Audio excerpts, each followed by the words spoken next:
తక్కువ సమయంలో ఎక్కువ ఇన్ఫర్మేషన్ తెలుసుకోవడమే స్మార్ట్ పీపుల్ చేసే పని. న్యూస్ పేపర్ లాంటి క్లారిటీ, న్యూస్ ఛానల్స్ కంటే క్వాలిటీ. ఏంటి ఇంకేంటి? ఫోర్సైట్స్ టీవీ యాప్ డౌన్లోడ్ ఇట్. సంస్థల ఎన్నికలు దగ్గర పడుతున్న ఈ సమయంలో స్థానిక సమరానికి సన్నద్ధం అనే కార్యక్రమం నిర్వహిస్తున్న ఫోర్సైట్స్ టీవీ గత కొన్ని రోజులుగా తెలంగాణ రాష్ట్రానికి సంబంధించింది రాజకీయాలు వేడెక్కాయి. కులగణన సంబంధించింది, ఎస్సీ వర్గీకరణపై, అలాగే మందకృష్ణ మాదిగ ఎస్సీ వర్గీకరణకు దృష్టిలో పెట్టుకున్న తర్వాత 1,00,000 డప్పులు 1000 గొంతుకలు అనే ఒక నినాదంతో బహిరంగ సభ ఏర్పాటు చేయడానికి అతను సన్నద్ధమయ్యారు. కాకపోతే దానికి పర్మిషన్ రాలేదు. తర్వాత కారణాలేవో తెలియదు, కానీ ఎస్సీ వర్గీకరణకు సంబంధించి మాత్రం అతను ఆ సభను ఉపసంహరించుకున్నారు. కానీ కాంగ్రెస్ పార్టీ బీఫామ్ తీసుకున్న తర్వాత కాంగ్రెస్ పార్టీపై ఎమ్మెల్సీగా గెలిచిన చింతపండు నవీన్ ఎలియాస్ తీన్మార్ మల్లన్న కొన్ని రోజుల క్రితం వరంగల్లో ఒక సభను ఉద్దేశించి కాంగ్రెస్ పార్టీకి సంబంధించింది కులగణనపై, అలాగే రెడ్లపై ఏదైతే అనుచిత వ్యాఖ్యలు చేశారో అదో పెద్ద దుమారమే లేపాయి. తద్వారా దాన్ని సీరియస్గా తీసుకున్న కాంగ్రెస్ నాయకులు దానిపై అనేక మార్లు చర్చలు జరిపిన తర్వాత ఎప్పుడైతే రేవంత్ రెడ్డి ఢిల్లీకి వెళ్ళారో తర్వాత వచ్చిన తర్వాత అతనికి షోకాస్ నోటీసులు ఇవ్వడం జరిగింది. షోకాస్ నోటీసులు ఇచ్చిన తర్వాత తీన్మార్ మల్లన్న మరొకసారి రెచ్చిపోయారు.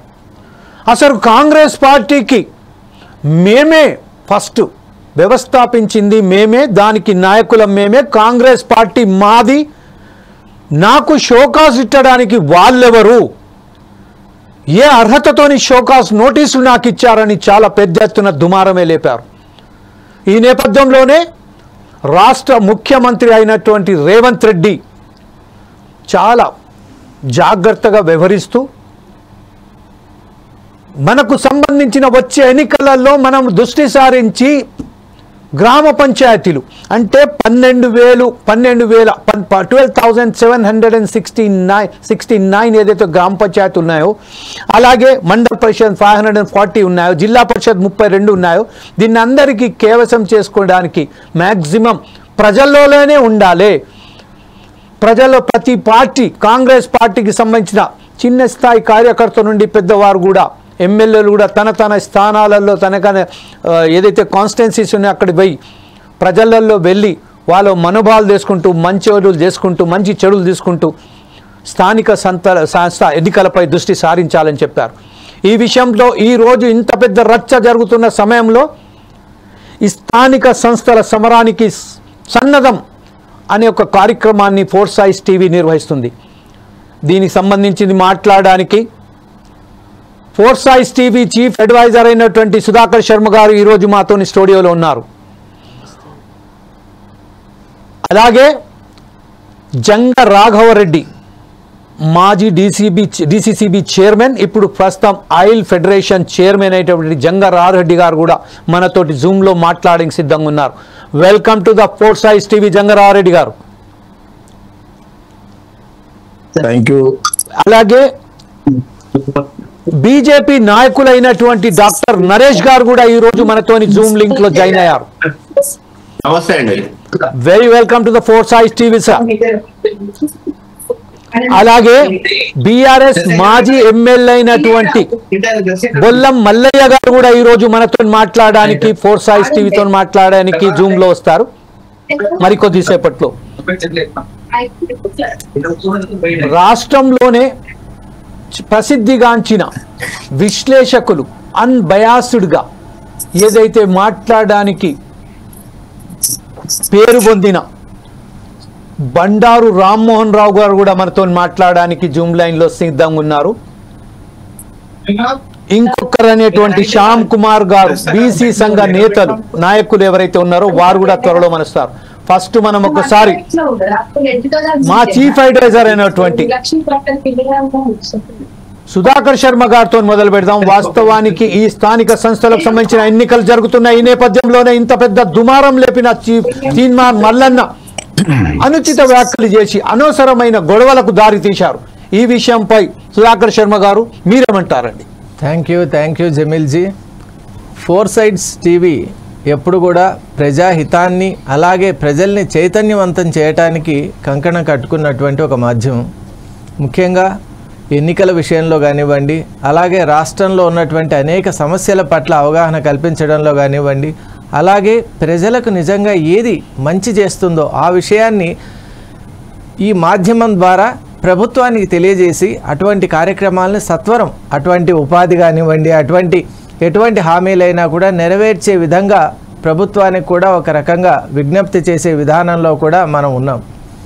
ఈ నేపథ్యంలో మనం చూస్తున్నాం, తెలంగాణ ఏపీ రీఆర్గనైజేషన్ యాక్ట్ 2014 ప్రకారం తెలంగాణ ఏర్పడిన తర్వాత ఒక ప్రత్యేక రాష్ట్రంగా కాంగ్రెస్ పార్టీ పగ్గాలు చేపట్టడం ఇది మొదటిసారి. నిజంగా ఈ ప్రాంతంలో పరిపాలన కొనసాగించడం అనేది కాంగ్రెస్ పార్టీకి కొత్త కాదు. కానీ ప్రత్యేక రాష్ట్రంగా ఏర్పడిన తెలంగాణలో పరిపాలన కొనసాగించడం అనేది మాత్రం ఇది మొదటిసారి. మరి ఈ నేపథ్యంలో రేవంత్ రెడ్డి గారి సారథ్యంలో ఉన్నటువంటి ఈ టీం ఎలా వర్క్ చేస్తోంది, అలాగే ఇచ్చిన హామీల్ని ఎంతవరకు నెరవేర్చారు, అలాగే ఇప్పుడు కొన్ని ఊహించినటువంటి కొన్ని అంతర్గతమైనటువంటి సమస్యలు ఉత్పన్నమవుతూ ఉన్నాయి, వాటిని అధిగమించి ఎలా ప్రజలకు దగ్గర అవుతారు, అలాగే ఈ నేపథ్యంలో ప్రధాన ప్రత్యర్థులైనటువంటి బీఆర్ఎస్ పార్టీ కానివ్వండి, బీజేపీ పార్టీ కానివ్వండి, వీళ్ళందరి యొక్క వ్యూహాలు, ఎత్తుగడలు, అలాగే వాళ్ళు ఎంతమాత్రం ఈ యొక్క పోరాటానికి సిద్ధంగా ఉన్నారు, ఇలాంటి అన్ని విషయాల్ని ఇప్పుడు మనం పెద్దలందరూ కూడా ఆహ్వానించడంతో వారు రావటం చాలా సంతోషం. వారి ద్వారా తెలుసుకుంటూ అసలు తెలంగాణ రాష్ట్రంలో ఈ యొక్క స్థానిక ఎన్నికల యొక్క ఇంపార్టెన్స్ ఏమిటి, వాటికి అన్ని పార్టీలు ఎలా సంసిద్ధతను తెలియజేస్తున్నాయనే విషయాల్ని మనం తెలుసుకుందాం. Thank you very much Sudhakar Sharma గారు. ప్రస్తుతం పార్టీ ఎమ్మెల్యేలకు దిశా నిర్దేశన పాటించాలని అలాగే సమన్వయంతో ఉండాలని చెప్పిన ఈ రేవంత్ రెడ్డి ప్రస్తుతం ఏదైతే కాంగ్రెస్ పార్టీలో నెలకొనున్న ఈ సమస్యల పట్ల జంగారెడ్డి గారు మీరు ఎట్లా విశ్లేషిస్తారండి? దీనిపై మీ స్పందన ఏంటి?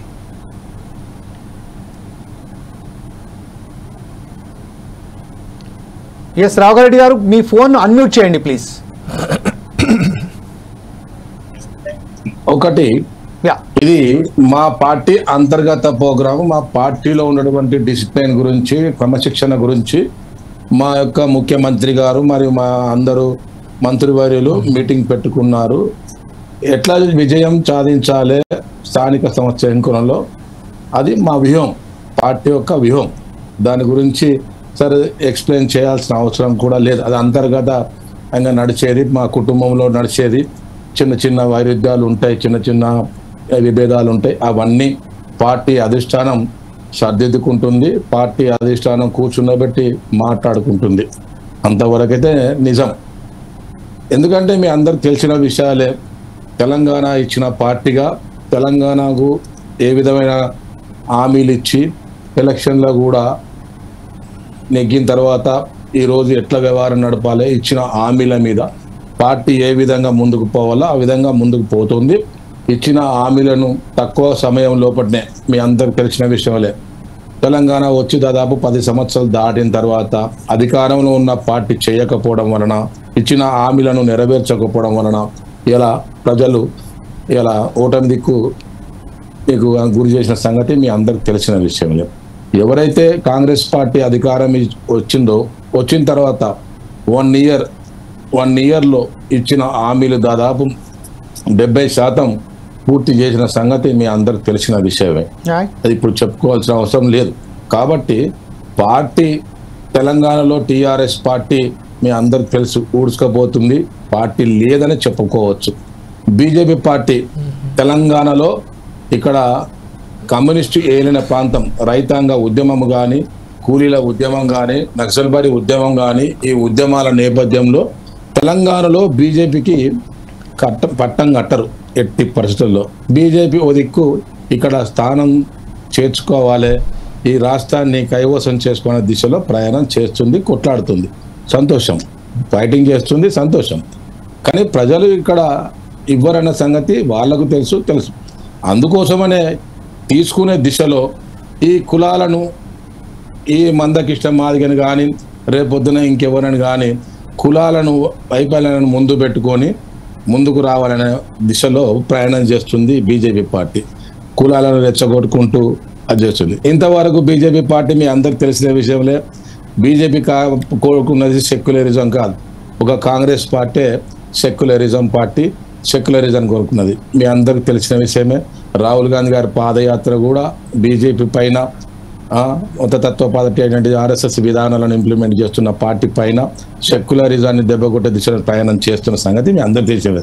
దాని మీద పాదయాత్ర చేసి ఇలా ప్రజలను చైతన్యవంతం చేసి, ప్రజలకు చైతన్యవంతమయ్యి నిజాలు తెలుసుకొని ఇలా తెలంగాణను అప్పచెప్పిన సంగతి మీ అందరికి తెలిసేది. ఇప్పుడు కూడా ఇంకా కూడా మిగతా రాష్ట్రాలలో రాలేదంటే కారణము ఇలా దానికి మీ అందరు తెలుసు. ఇలా ఈవీఎంల ట్యాంపరింగ్, రేపు ఢిల్లీలో కూడా ఈవీఎం ట్యాంపరింగ్ అని చెప్పొచ్చు. తప్పకుండా ఆమ్ ఆద్మీ పార్టీ రావాలి, ఆడ వాళ్ళు ఉన్నది. ఈవీఎం ట్యాంపరింగ్ ద్వారా ఈ రోజు అధికారంలోకి వస్తున్నారు తప్ప మొన్న కూడా వాళ్ళు అధికారంలోకి వచ్చేవాళ్ళు కాదు, ప్రధానమంత్రి అధికారంలో కూడా వచ్చేవాడు కాదు. అదంతా వ్యవహారం అంతా ఆర్థిక సంబంధంగా ఇబ్బంది చేసుకుంటూ అధికారంలోకి వచ్చారు.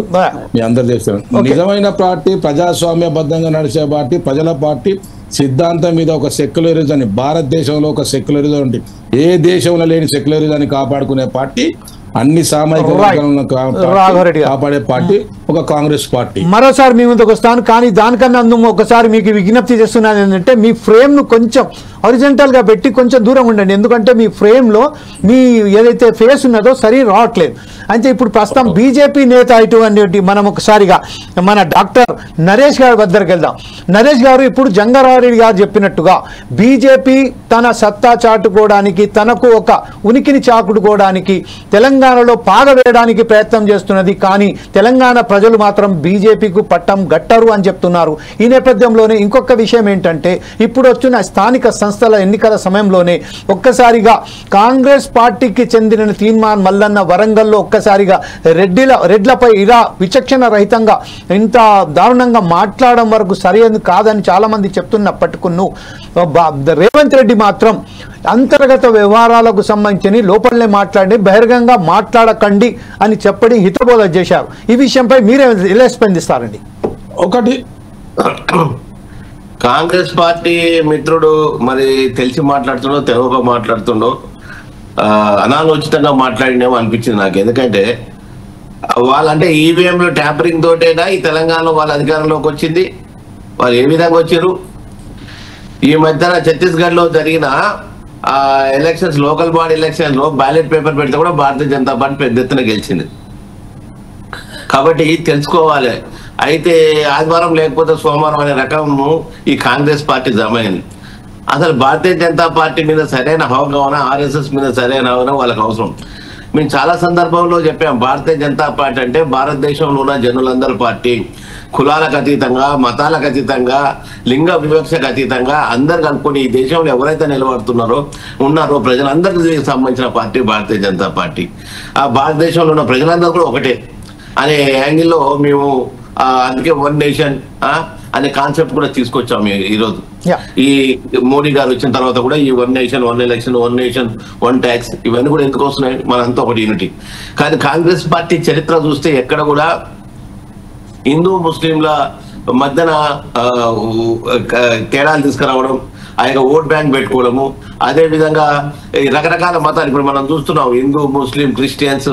ఈ మధ్యన ఎలక్షన్స్ అయిన తెల్లారి ఏదైతే ఢిల్లీలో ముస్లిం పెద్ద, నేను జీవితంలో మొట్టమొదటిసారిగా భారతీయ జనతా పార్టీకి ఓటేశాను. ఎందుకు ఓటేశానంటే ఇన్ని రోజుల నుంచి ఈ ఆమ్ ఆద్మీ పార్టీ కావచ్చు, కాంగ్రెస్ పార్టీ కావచ్చు, ఇవన్నీ పార్టీలు కూడా హిందూ ముస్లింల మధ్యన జనాలు తీసుకొస్తున్నాయి, మమ్మల్ని రెచ్చగొడుతున్నారు తప్ప మాకు చేసింది ఏం లేదు. ఈ దేశంలో ఎవరైనా చేస్తున్నారంటే అది భారతీయ జనతా పార్టీ కాబట్టి నమ్మి నేను చేశాను, ఓటేశాను అని చెప్పడం జరిగింది.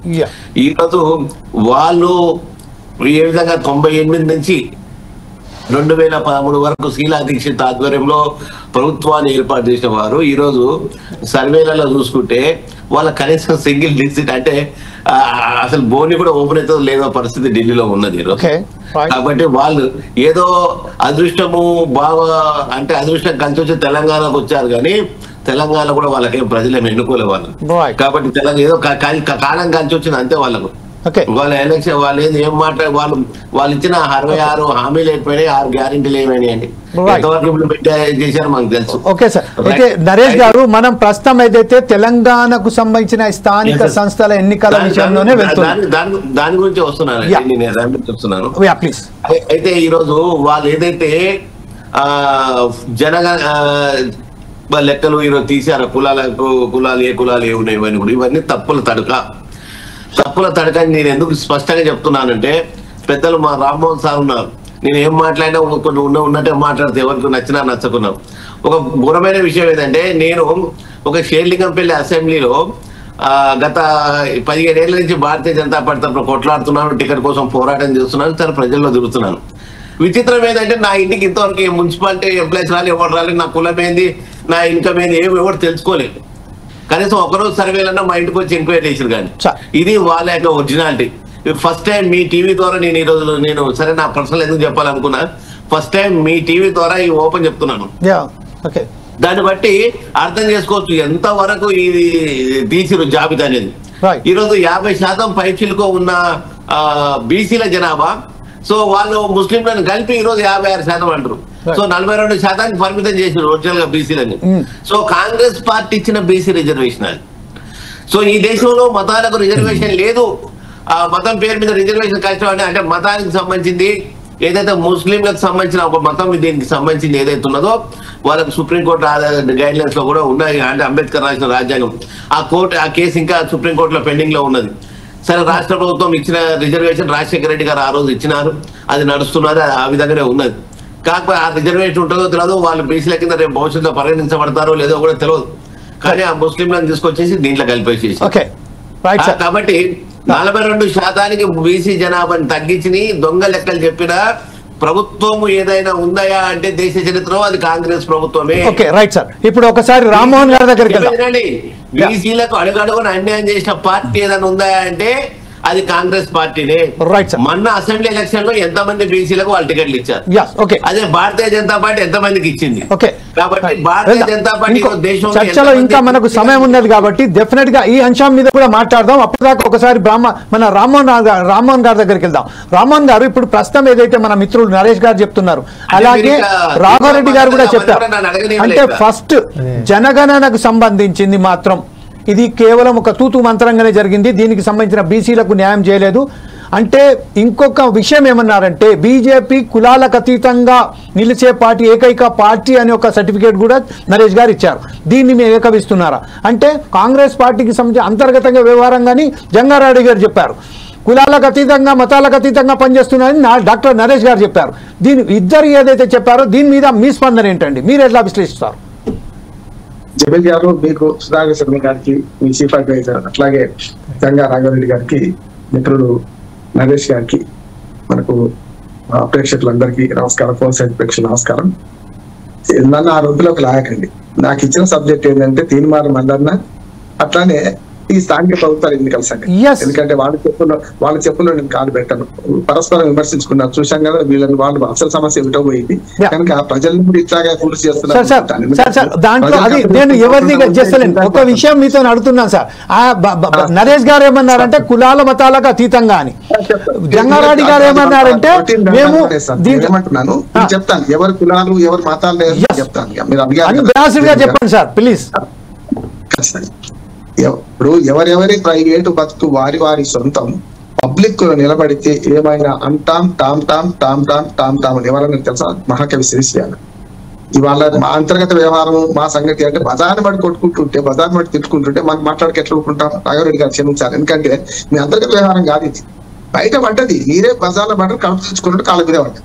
కనుక మేము మాట్లాడుతుంటాం. అందుకని నేను ఏమంటాను, తీర్మానం మళ్ళా తీరు నేను ఎన్నడూ సమర్థించాను. నేను ఆయన వీడియోలు కూడా చూడదు, స్పష్టంగా చెప్తున్నాను. ఎందుకంటే భాష ఎంత తీవ్రమైందైనా సరే భాష వాడద్దు.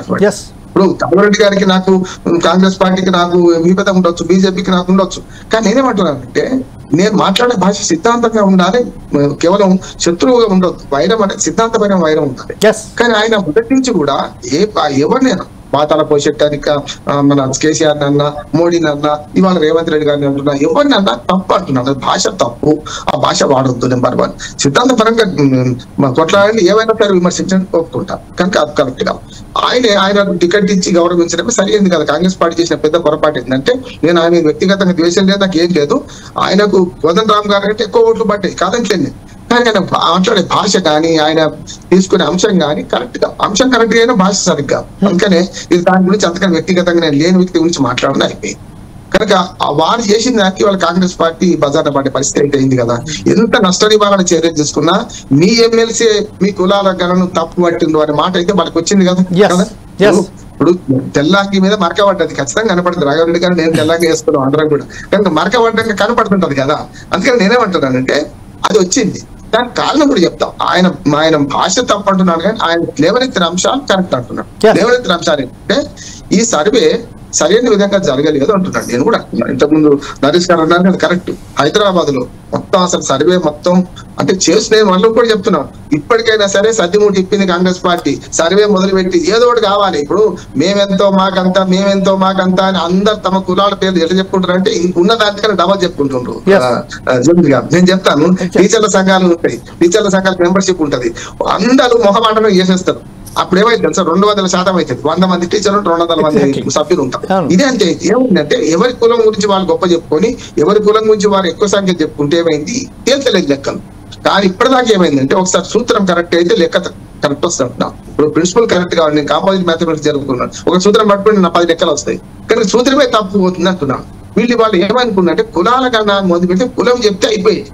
కానీ 16 ప్రశ్నలు పెట్టుకొని గతంలో కేసీఆర్ గారు చెప్పినప్పుడు కూడా అదే అన్నా, సమగ్ర సర్వే అని పేరు పెట్టుకొని ఆర్థిక సామాజిక ఏదో ఇంక రకరకాల సర్వే అని చెప్పి ఏది కాకుండా వాళ్ళేమో కొండను దగ్గర ఎలకను కూడా పట్టుకోవాలి. వీళ్ళు కొండను దగ్గర ఎలకను పట్టుకున్నట్టున్నారు, ఎలకను పట్టుకున్నారు, వాళ్ళు పట్టుకోలేదు, వీళ్ళు పట్టుకున్నారు, వాళ్ళు దాచిపెట్టుకున్నారు కదా. ఎడ పట్టుకున్నారు వాళ్ళు, ఏం చేశారంటే సర్వే అయితే ఇట్లా పెట్టుకున్నారు. వీళ్ళు అట్లా కాదు, ఖచ్చితంగా వాళ్ళ మంచి చోట బదనామైనా సరే బయట పెట్టిన అంటున్నారు, కరెక్ట్ అంటున్నారు. కానీ ఈ ప్రక్రియలో లోపాలు ఉన్నాయి అంటున్నాం జమీల్ గారు. ఎందుకంటే కొంచెం మనము ఈ సమస్య మాట్లాడినప్పుడు అకాడమిక్ గా మాట్లాడుతున్నాం, రాజకీయాలు పక్కన పెట్టడం కోసం. ఇందులో నేను అడ్వకేట్ కూడా చెప్తున్నాను ఏంటంటే ఈ సర్వే చేయడానికి రాష్ట్ర ప్రభుత్వానికి హక్కు లేదు. ఎందుకు లేదంటే జనగణన కానీ ఏ లెక్కలైనా అఫీషియల్ చేయాల్సింది కేంద్ర ప్రభుత్వం. బీజేపీ వైపు చూపించాలి, వీళ్ళు అయ్యా మీరు చేయండి, 2021 లెక్కలు పోయినాయి, 2031 దాకా ఈ జనాభా లెక్కలు పోతాయా, మరి ఇప్పుడన్నా చేస్తారా, జనాభా లెక్కలలో కులగణన చేయమని కోరాలి. ఇంకొక మాట చెప్తాను జమీల్ గారు, 2011 జనాభా లెక్కలలో కులగణన కూడా చేసిండ్రు. మీరు ఒకసారి లెక్క మీకు అర్థమైంది, కులగణన చేసిండ్రు. కానీ వాళ్ళు ఏం చేసినట్టు 1.3% తేడా వచ్చింది లెక్కలలో, అందుకని మేము ప్రకటించడం లేదా. ఇప్పుడు మరి 3.1% తేడా వచ్చింది, మరి ప్రకటించింది కదా. ఏమైందంటే సార్ నేను మీరు రైట్ అంటున్నారు కానీ కొంచెం నన్ను చెప్పనియండి. ఎందుకంటే అప్పుడు అకాడమిక్ మాట్లాడు కులకాలం ఏమైతే చెప్తాను కదా, తీర్మానం మన గురించి అంతకన్నా ఎక్కువ మాట్లాడాల్సిన అవసరమే లేదంటున్నారు, అది చాలు. ఎందుకంటే వాళ్ళు చివాట్లు పెట్టిండ్రు, నోటీస్ ఇచ్చిండ్రు, పార్టీ పరంగా చర్యలు తీసుకుంటున్నారు, వాళ్ళు హక్కునే చేసుకుంటారా, కప్పులు పెట్టుకుంటారా, లేకుంటే బయటకు పంపిస్తారా, వాళ్ళ ఇష్టం, పార్టీ ఇష్టం, మనకు కాదు కదా. మనం చేసేది కాదు, నిర్ణయం చేసేది మనం కాదు, క్రమశిక్షణ సంఘం చూసుకుంటాం. కానీ ఇవాళ కులాల లెక్కలు చూస్తుంటే మనకు ఈ కులాల లెక్కలు ఇంత కూడా వచ్చిందంటే నరేష్ గారి కరెక్ట్. వాళ్ళు అన్న 3% ఏదైతే 3 లక్షల కుటుంబాలు సర్వే చేయలేదు అంటే గ్రామాలలో కరెక్ట్ అంటున్నాడు. గ్రామాలలో పక్కింటోడు సర్వే మిస్ అయితే సర్వే వచ్చిందా, ఆఫీసర్ వచ్చిండు చెప్పురా అని తెల్లారి మనం తీసుకొచ్చి చెప్పిస్తాడు. కానీ పట్టణాలలో ఉండదు, ఎవరికి తెలవకుండా జీవించాలి అంటారంటే నగరాల్లో జీవించాలంట. నరేష్ గారు లెక్కలే లేకపోయినాక ఎట్లా ఉంటే గ్రామాల్లో ఉంటా కనుక నా లెక్క కరెక్ట్ చెప్పిన, కేసీఆర్ అడిగినట్టు చెప్పినా వీళ్ళకి చెప్తా, నేను బాధ్యత కాదు పౌరుని కనుక చెప్పిన. ఆనాడేమో రేవంత్ రెడ్డి ఆ సర్వేలో పాల్గొని లోక సర్వే వాడేవాడు అడిగినందుకు అన్నాడు. ఇవాళ కేసీఆర్ కేటీఆర్ అదే అంటున్నారు, నీవు నేర్పునే విద్య నీ చేర్చి అంటున్నారు. కనుక సర్వేలో ఎవరైనా పౌరులు ఏ ప్రభుత్వం సర్వే చేసినా పాల్గొంటే కరెక్ట్ అంటున్నారు. సర్వే చేయకపోతే నరేష్ గారికి పోతే ఆయన ఎదురు పోయి చెప్తారా, చెప్పాడు కదా. కనుక ఇక్కడ ఏమంటున్నారంటే ఈ సర్వేలో 10 లక్షల కుటుంబాలు మిస్ అయినాయి అంటున్నారు, ముఖ్యంగా హైదరాబాద్ నగరంలో. ఆనాడు ఎట్లా సక్సెస్ అయింది, మరి ఆనాడు కొంతవరకు బాగానే చేసింది కదా అని మీకు అనిపిస్తుండొచ్చు. ఆనాడు ఏమైందంటే ఆంధ్ర తెలంగాణ విడిపోయింది, భయం ఆ రోజు ఉంటేనే ఇప్పుడు నయమున పాలుందామని భయమున విషంపునైన భక్షింతుడు గాని ఆ పద్యం ఉన్నది. ఆనాడు ఏం చేసిరంటే ఉన్నోడే లెక్క లేకపోతే లెక్క పోమన్నాడు. మా ఆంధ్రోడు చాలా భయపడి ఏం చేశారంటే అరే ఉండకపోతే కష్టమైపోతుంది, ఇటు లేకుండా ఆస్తులు ఇక్కడనే ఆత్మలు ఎక్కడనే, మరి ఆస్తులు ఇక్కడ ఉన్నాయి పోతే మన భయానికి అందరూ ఉన్నారు. అందుకని సర్వే సక్సెస్ అయింది. కానీ దాచిపెట్టుకున్నాడు కదా ఆయన, అదొకటి అయింది. రెండోది ఏమంటున్నానంటే ఆ సర్వే సక్సెస్ అయినా కూడా దాని రిజల్ట్స్ ఇప్పుడు ఆపరేషన్ సక్సెస్ పేషెంట్ డైడ్ అన్నాడట. అదే ఆపరేషన్ సక్సెస్ సర్వే బ్రహ్మాండంగా చేసిండ్రు కానీ అంటే దాన్ని బయట పెట్టలేదు. వీళ్ళేం చేశారంటే ఆపరేషన్ సక్సెస్ కాలేదు, పేషెంట్ మరణించలేదు, పేషెంట్ ఉన్నాడు ఇంకా మంచిగా ఉన్నాడు బాగానే ఉన్నాడు అంటున్నాడు. ఎట్లా మంచిగా ఉండంటే మంచి బయట పెట్టిండు, సర్ది ఉంటే ఇప్పిండ్రు బయట పెట్టిండు. ఇందులో లెక్కల తప్పు నేను ఒప్పుకొని మరొకసారి మిగతా సర్వే చేస్తే బాగుండేది. కానీ ఏమైంది, కాంగ్రెస్ ప్రభుత్వంలో సమన్వయం లోపించింది జమీల్ గారు. ఎట్లా అంటే ఎప్పుడు చేయాల్సిన పని అప్పుడు చేస్తలేరు అంటున్నాడు. నేను 2014 లేన మునుము అంటే ఇప్పుడు తెలంగాణలో మునుము అంటాం మేము, మునుము తప్పితే వ్యవసాయం నడవదు, మునుగు తప్పిన వ్యవసాయం నడదు, మునుగు ప్రభుత్వం నడదు, మునుగు తప్పిన సంసారం కూడా నడదు. కనుక ఏం చేయాలంటే ఏది మొదలు ఏది వెనక చేయలేదు. ఉదాహరణకు ఉత్తమ్ కుమార్ రెడ్డి గారికి నా అధ్యక్షత ఇచ్చిండ్రు, ఆయన అసెంబ్లీ ఎన్నుండి పెట్టుకోండి ఇవాళ ఎట్లా ప్రకటిస్తారు తప్పు కదా. దాన్ని బట్టి అర్థమైంది ఏంటంటే కాంగ్రెస్ అంటే ఏమంటదండి కల్లోల సముద్రంలో కాంగ్రెస్ నావ ఇవాళ ఆర్టికల్ రాసినట్టు కల్లోల సముద్రం ఉన్నది, కాంగ్రెస్ నావ అలా తిరుగుతున్నది. ఏం చేయాలి కనుక దీన్ని బెల్లె ఒడ్డుకు చేసుకునే ప్రయత్నం చేస్తున్నారు. అదే ప్రయత్నం రేవంత్ రెడ్డి గారు నిన్న అందరిని కూర్చోబెట్టిండ్రు. అప్పటికి ఎంత ప్రయత్నం చేసినా ఇప్పుడు ఊరన్న కాడ కొందరు ఉంటారు, మన శత్రువులు ఉంటారు, మంచి చెడు ఏ ఊళ్ళైనా ఉంటారు. కానీ ఇక్కడ కూడా ఏమైందంటే 8 మంది ఎమ్మెల్యేలు హాజరు కాలేదు, 10 మంది ఏమో కిరాయింపుదారులు హాజరు కాలేదు. ప్రయత్నం చేస్తున్నారు, నష్ట నివారణ చేస్తున్నారు. రామ్మోహన్ గారు, I will definitely I will come to you again. At the same time మనం ఇప్పుడు ఒకసారి రాఘారెడ్డి గారి దగ్గర వెళ్దాం. రాఘారెడ్డి గారు ఏదైతే 5.5 గంటల పాటు సమావేశం ఎమ్మెల్సీలు ఎమ్మెల్యేతో సమావేశం ఏర్పాటు చేసుకున్న రేవంత్ రెడ్డి చాలా బ్రహ్మాండంగా మాట్లాడుతూ వచ్చే స్థానిక ఎన్నికలకు సంబంధించింది మీరందరుగా పటిష్టంగా ఏదైతే ప్రజలకు సంబంధించిన ఏదైతే సమస్యలు ఉన్నాయో, అలాగే కాంగ్రెస్ పార్టీ ఏదైతే గ్యారంటీలు ఇచ్చాయో, ఏదైతే కార్యక్రమాలు తీసుకున్నదో ఆ కార్యక్రమాలను తీసుకుపోవడానికి మీరు ప్రయత్నం చేయండి అని చెప్పిన నేపథ్యంలోనే ఇంకొక విషయం మనం గుర్తు చేయాల్సిన అవసరం ఉన్నది. పొంగులేటి శ్రీనివాసరెడ్డి గతంలో ఎమ్మెల్సీగా నిలబడ్డ ఇదే తీన్మార్ మల్లన్నకు సంబంధించిన కేసులు ఉంటే అది అన్ని కేసులన్నీ తూతూ మంత్రంగానే అని చెప్పి ఇంత బ్రహ్మాండంగా సపోర్ట్ ఇచ్చిన తర్వాత కూడా ఈరోజు రెడ్లకు సంబంధించి ఇంత విరోచితంగా మాట్లాడడం దానికి ఈలో పబ్లిక్లో అంతా ఇప్పుడు మనం రామ్మోహన్ గారు చెప్పినట్టుగా బహిర్గతం అయిపోయింది. తన ఇంట్లో ఉన్న కొట్లాటను మొత్తం బయట పెట్టేశారు. ఈ నేపథ్యంలోనే వచ్చే స్థానిక సంస్థ ఎన్నికలలో దీనిపై చాలా ప్రభావం చూపనుంది. ఈ విషయంలో మీరు కాంగ్రెస్ పార్టీ తరఫున అధికార ప్రతినిధిగా మీరు ఎలా స్పందిస్తారండి? ఒకటి గుర్తుపెట్టుకోవాల్సిన అవసరం ఉన్నది. ఈరోజు తీన్మార్ మల్లన్న మాట్లాడడం 100% తప్పుగా భావిస్తున్నాం. ఒక రెడ్డి బిడ్డగా, ఒక రెడ్డి సోదరునిగా ఇదే తీన్మార్ మల్లన్న ఇండిపెండెంట్గా నిలబడ్డప్పుడు మమ్మల్ని కలిశాడు, అదే మా కాంగ్రెస్ పార్టీలో నిలబడ్డప్పుడు కలిశాడు. అతనికి పూర్తి మద్దతు చేయడం జరిగింది. కాంగ్రెస్ పార్టీలో వారు కొత్త వివిధ పార్టీలు తిరిగి మా కాంగ్రెస్ పార్టీలో కొత్త అయినా కూడా ఒక కాంగ్రెస్ పార్టీగా ఆయనకు పూర్తిగా మద్దతు చేసి గెలిపేయడం జరిగింది. గెలిపించిన తర్వాత ఇలా కాంగ్రెస్ పార్టీ ఒక సెక్యులరిజాన్ని నమ్ముతుంది. సెక్యులరిజమైన పార్టీ కాంగ్రెస్ పార్టీ. మందకృష్ణ మాదిగ కూడా కుల పోరాటం చేస్తూ ఉన్నారు, వాళ్ళ హక్కుల కోసం కొట్లాడుతూ ఉన్నారు. ఇలా మందకృష్ణ మాదిగ ఒక్కరోజు కూడా రెడ్ల గురించి మాట్లాడలేదు. ఇలా రెడ్ల మీటింగ్ జరుగుతుంది, రాఘవరెడ్డి ఇలా మాకు బస్సులు పంపు, ఇలా మాకు డబ్బులు ఇయ్యి, ఇలా మా పిల్లలకు సహాయం చేయంటే మేము వాళ్ళ పోరాటానికి మద్దతు పలికిన సంఘటనలు ఉన్నాయి ఎన్నో.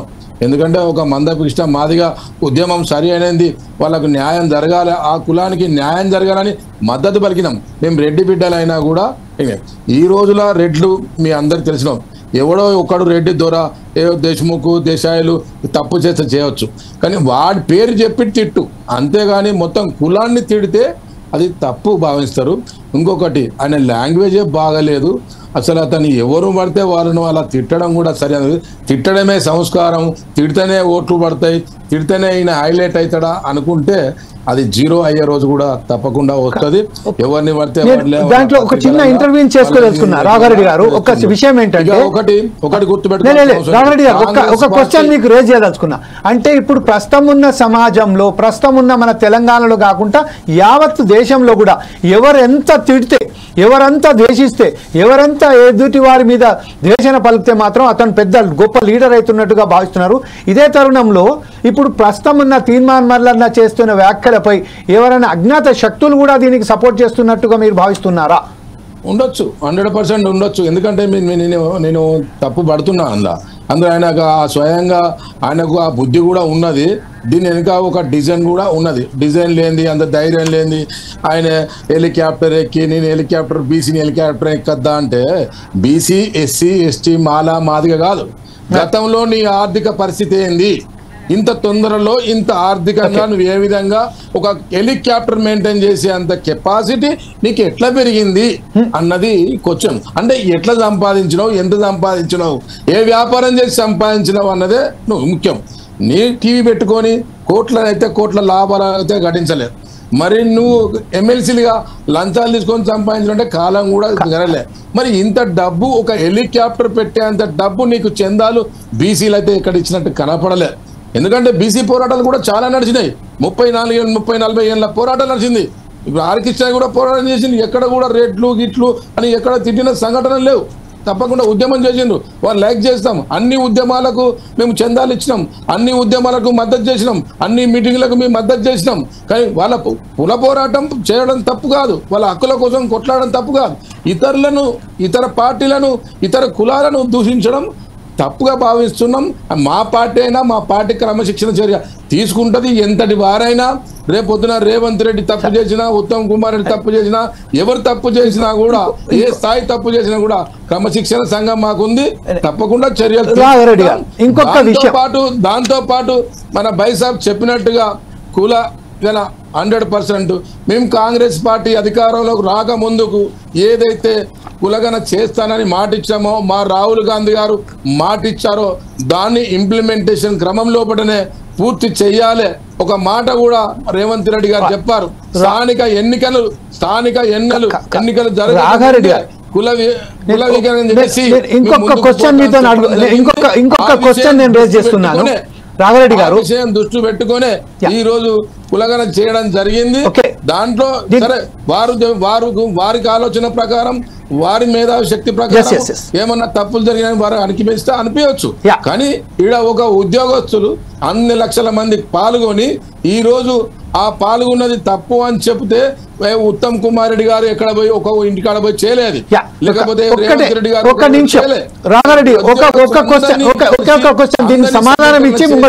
చెయ్యమని చెప్పి ఇన్స్ట్రక్షన్స్ ఇచ్చి ఇంతో కొంత అది కష్టపడి తక్కువ కాలంలో ఇలా ఇంప్లిమెంటేషన్ చేసే దిశలో ఇలా కాంగ్రెస్ పోతుంది. రాఘారెడ్డి గారు ఒక విషయం ఒక క్వశ్చన్ మీతో ఒకటే క్వశ్చన్ ఏదలుచుకున్నాను అంటే, ఇప్పుడు మనం నల్గొండ విషయానికి చూసుకుందాం. నల్గొండ విషయంలో ఎప్పుడైతే జానారెడ్డి గారు, ఉత్తమ్ కుమార్ రెడ్డి గారు ఇద్దరు కూడా నల్గొండ 12కు సంబంధించిన ఏదైతే కాన్స్టిట్యున్సీ ఉన్నాయో వాళ్ళిద్దరు కూడా పంచుకున్నారు. అక్కడ బీసీ జనాభా లేనట్టేనా అంటే? ఇప్పుడు ఇంకొక విషయం ఏంటంటే, ఇప్పుడు తీర్మాన్ మల్లన్న చెప్తున్నట్టుకోండి 40,000కు సంబంధించింది ఒక బీసీకు సంబంధించిన ఎవరైతే ఉన్నారో వాళ్ళ ఇంటరే చేయలేదని చెప్తున్నారు. గోల్నాక ఇలాంటి కొన్ని ప్రాంతాలలో అసలు జరగలేదని ఉన్నారు. ఆయన చెప్తున్న భాషకు మాత్రం వ్యతిరేకం, కానీ ఆయన చెప్తున్నది అయితే మాత్రం వాస్తవమే కదా. నల్గొండ జిల్లాకు చూసినట్టే జంగారెడ్డి మన పేరు జానారెడ్డి గారును ప్లస్ మన ఉత్తమ్ కుమార్ రెడ్డి గారు ఇద్దరు పంచుకున్నట్టే కదా. మరి అక్కడ బీసీలు ఎడుకోవాలండి. దీని విషయంపై మీరేమంటారు చెప్పండి. ఒకటి గుర్తుపెట్టుకోండి, మీకు బీసీలకు కానీ కులాలకు కానీ టోటల్ తెలంగాణలో ఉన్నటువంటి సంఖ్యలో భాగంగా ఎక్కడ పార్టీ బలోపేతంగా ఉంటుంది, ఎక్కడ ఇవ్వాలి, పార్టీ ఎక్కడ ఎవరు గెలుస్తారు ఆలోచన చేసుకుంటారు. ఏ పార్టీ వాళ్ళైనా ఆలోచన చేసుకుంటారు. ఆ ఆలోచన తీరు ప్రకారమే నల్గొండలో ఎవరైతే నిలబడతారో వాళ్ళు గెలుపు దిశలో ఉంటారో వాళ్ళకి ఇస్తారు. గెలుపు దిశలో లేని ఎవరు టికెట్ ఇవ్వరు. ఉట్టిగానే బీసీ అని చెప్పి కోటా ఇచ్చేసి ఓడించుకుంటారా ఏంటి? అట్లా కాదు కదా. నల్గొండలో ఆ సామాజిక వర్గం గెలుస్తుంది కాబట్టి వాళ్ళకి ఇవ్వడం జరిగింది. వాళ్ళు అక్కడ ఆధిపత్యం చేస్తా ఉన్నారు. ప్రజలలో వాళ్ళకి మంచి పేరు ఉంది కాబట్టి అన్నిసార్లు గెలవగలిగిండ్రు. ఏదో ఒక్కసారి ఎమ్మెల్యే గెలవడం కోసం ఎన్ని కష్టమవుతుంది.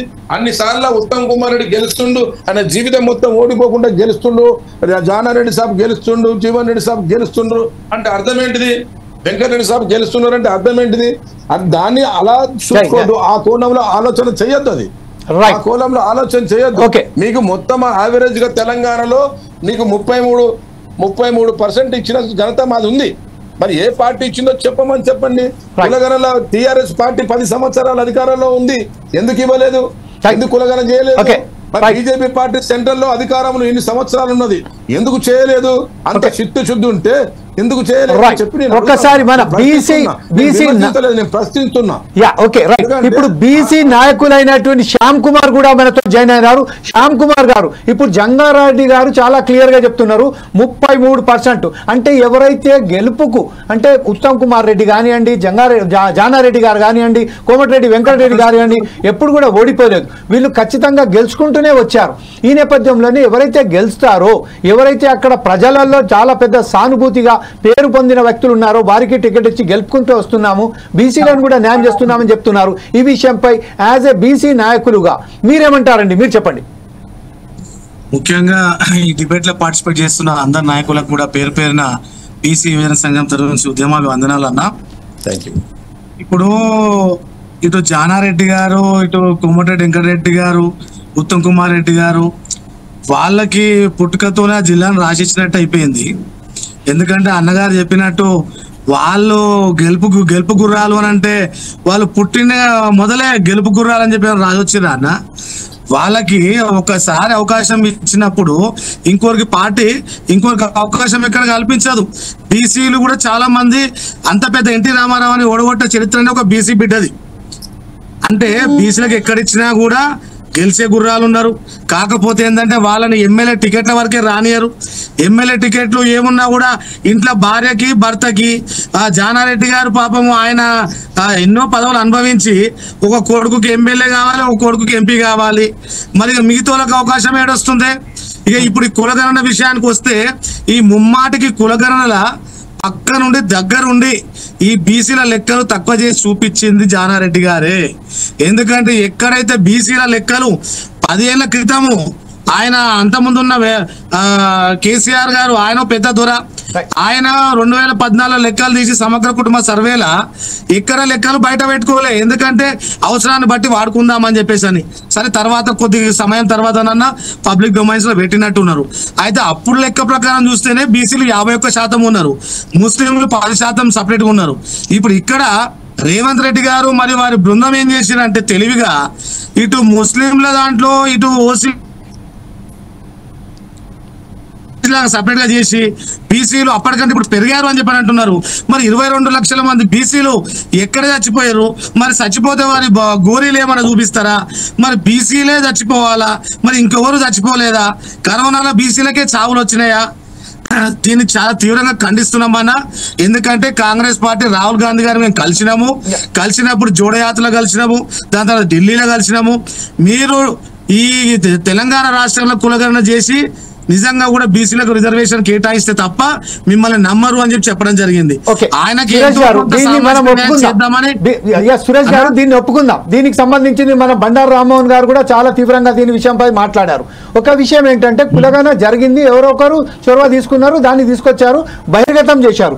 గతంలో బీఆర్ఎస్ మాత్రం చేసింది కానీ బహిర్గతం చేయలేదు. ఈ రోజు వీళ్ళు బహిర్గతం చేశారు. కానీ ఏదైతే తీన్మార్ మల్లన్న మాట్లాడుతున్న మాటలు ఉన్నాయో ఇంత రెచ్చగొట్టే విధంగా ఇంత అంటే ఆ మాటలు కూడా మనం చెప్పడానికి కూడా మనకు బాధ అనిపిస్తుంది. ఆ మాటలు మాట్లాడడానికి మీరు సమర్థిస్తున్నారా? అది రెడ్లే కానివ్వండి, ముస్లింసే కానివ్వండి, ఇతరులు కానివ్వండి. అన్న ఒకటి, మేము తీన్మార్ మల్లన్న మాటలని అట్లా కులాలను బట్టి తిట్టడం అనేది సమర్థించాము. At the same time Revanth Reddy గారు ఎట్లా అంటే ముఖ్యమంత్రులు రెడ్లేగా అవుతారు, రెడ్లకే పరిపాలించే లక్షణాలు ఉన్నాయి, రెడ్లే దార్కారులు, రెడ్లకే అన్ని అర్హతలు ఉన్నాయని చెప్పి దాన్ని కూడా సమర్థించాము. ఎందుకంటే ఎవరైనా కూడా ఒక వ్యక్తిగత దూషణ ఎవడైతే చేస్తాడో వాడిని పట్టుకునే తిట్టాలి. సరే కులాన్ని బట్టి తిట్టవద్దు. ఎందుకంటే రెడ్లో కూడా చాలా మంది మంచి వాళ్ళు ఉంటారు, చాలా మంది ఉద్యమాలకు సహకరించే వాళ్ళు ఉంటారు. కూలికి వస్తావా దూరాన కుటుంబాలు ఉన్నాయి భయ్యా మా ఊళ్ళే. మా ఊర్లో 100 కుటుంబాలు ఉంటాయి. మా ఊర్లో 100 కుటుంబాలు రెడ్డి కుటుంబాలు ఉంటాయి. అందులో ఒక 10 కుటుంబాలే ఆర్థికంగా ఉంటారు, మిగతా ఊర్లో ఉండొచ్చు అన్న. మీరు అరాకొర ఉన్న వాళ్ళకే 10% రిజర్వేషన్ కల్పించారు. బంగారం లాగా ఉన్నది ఇప్పుడు మీకే. ఇక్కడ ఏ విద్యా ఉద్యోగాలు చూసుకున్నా కూడా మీకే అవకాశాలు ఉన్నాయి. తీన్మార్ మల్లన్న గారు మాట్లాడిన మాట, ఒకవేళ మహేష్ రెడ్డి ఎవరైతే బీసీలు ఉచ్చరాగలరా అని చెప్పేసి ఆత్మగౌరవాన్ని దెబ్బతీసే మాటలు మాట్లాడిండు, అతని ఆయన తిడితే బాగుండేది, ఓకే. నువ్వు ఆయన తిట్టు మరి రెడ్లందరినీ ఎట్లా తిడతావు? నువ్వు మహేశ్వరిని తిడితే నేను కూడా ఏమన్నా ఎవరైతే నిన్ను దూషించిండ్రో ఆ పేరు పెట్టి దూషించు. కానీ మహేశ్వర్ రెడ్డి ఒక రెడ్డి జాతికి మొత్తం ఏమన్నా ప్రతినిధా? మీరు చెప్పండి, ఇదే విషయం సేమ్ విషయం ఇప్పుడు శ్యామ్ కుమార్ చెప్పినట్టుగా రాఘారెడ్డి గారు మేము కాంగ్రెస్ పార్టీలో బైసాబ్ మేము కాంగ్రెస్ పార్టీలో మేము లేకుండానే మేము గెలిపియకముండనే మేము రెడ్లం పని చేయకముందనే ఆయన గెలిచిండా? నువ్వే చెప్పాలి. సరే అన్న, నేను కులాన్ని దూషించడానికి మేము వ్యతిరేకిస్తున్నాం. ఇప్పుడు ఆయన పోరాటం రేవంత్ రెడ్డి గారు మాట్లాడే మాటలు అన్న, రేవంత్ రెడ్డి గారు కూడా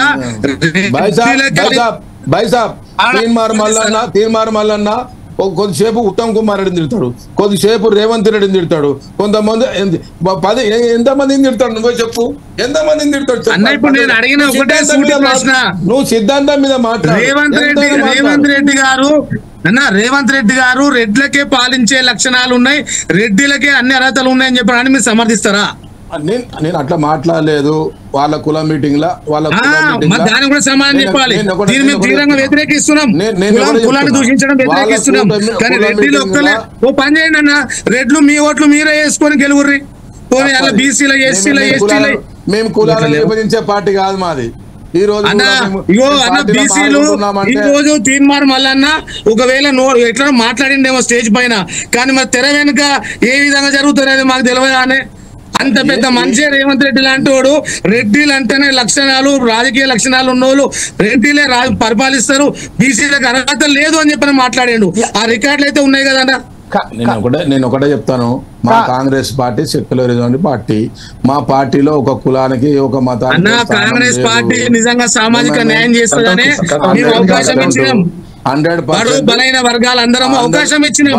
కానీ కాంగ్రెస్ రెడ్ల పార్టీ అన్నా, కాంగ్రెస్ పార్టీ అంటే రెడ్ల కాంగ్రెస్ పార్టీ మా గుణం ఎక్కడ నిరూపించారు. అంటే టీఆర్ఎస్ పార్టీ విలువ పార్టీ అంటే ఇప్పుడు కాంగ్రెస్ పార్టీ రెడ్ల పార్టీ ఎవరు న్యాయం చేస్తాడో వాళ్ళ గురించి మేము స్వాగతిస్తాం. రేవంత్ రెడ్డి గారు చేస్తాడంటే స్వాగతించినాము. శ్యామ్ కుమార్ గారు ఎస్సీలకు ఎస్టీలకు బరుగు బలహీన వర్గాలకు మంచి అనుగుణంగా ఉండే పార్టీ. కేసీఆర్ 10 ఏళ్ల తర్వాత ఫెయిల్ అయ్యిండు. ఇప్పుడు ప్రస్తుతం ఏదైతే ఉన్నదో మనం ఒకసారి మన డాక్టర్ నరేష్ గారి దగ్గరికి వెళ్దాం. నరేష్ గారు, ఇప్పుడు ఏదైతే ఉన్నదో ఈ బీసీ కులాల కొట్లాటలో రెడ్ల మధ్య ఏదైతే బీసీ మీద, మీరు కూడా బీసీలే కాబట్టి చెప్తున్నాను, అంటే ఇప్పుడు ప్రస్తుతం ఏదైతే జరుగుతుందో ఈ కొట్లాటలో బీజేపీ సందట్లో సడమియాన్ని చుచ్చుకుపోయినట్టు స్థానిక సంస్థలలో పెద్ద అవకాశం కల్పించారు ఇప్పుడు కాంగ్రెస్కు సంబంధించిన నాయకులు. ఇప్పుడు ఏదైతే వెలమల పార్టీ బీఆర్ఎస్, రెడ్ల పార్టీ కాంగ్రెస్, బీసీ వాళ్ళు ఇటు కాకుండా అటు కాకుండా మాదొక సపరేట్గా ఏదన్నా పాన్ చేసే పాత్రలోనో అందులో బీజేపీ మాత్రం పూర్తిగా బీసీలను తన వైపు తిప్పుకోవడానికి ప్రయత్నం చేస్తున్నట్టుగా మనకు భావించవచ్చా? దీని విషయమే మీరు ఎలా స్పందిస్తారు? జరగని ముచ్చట డాక్టర్ నరేష్ గారు చెప్పనియండి ఒకసారి. ఉండొచ్చు డాక్టర్ నరేష్ గారు చెప్పనియండి. రాఘారెడ్డి గారు వాళ్ళ డిజైన్ వాళ్ళు బీసీ పెట్టుకొని అన్న ఒక నిమిషం అన్న, నీ గుర్తుపెట్టుకో ఒకసారి. మీరు మీ బీజేపీ పార్టీ అన్న, నువ్వు పక్కా బీజేపీ పార్టీ కావచ్చు, ఆర్ఎస్ఎస్ ఇంప్లిమెంటేషన్ చేయవచ్చు. నిజంగా గుండె మీద చేసుకొని మీరు ఎస్సీలను ఎస్టీలను బీసీలను ఓర్చే పార్టీ అన్న మీది? నిజం చెప్పన్నా అన్న, ఏందన్నా ఇది? పదవులు వద్దు అన్న, నాకైతే కాంగ్రెస్ పార్టీ పోనీ బలైన వర్గాల పార్టీ అంటే చిన్న చిన్న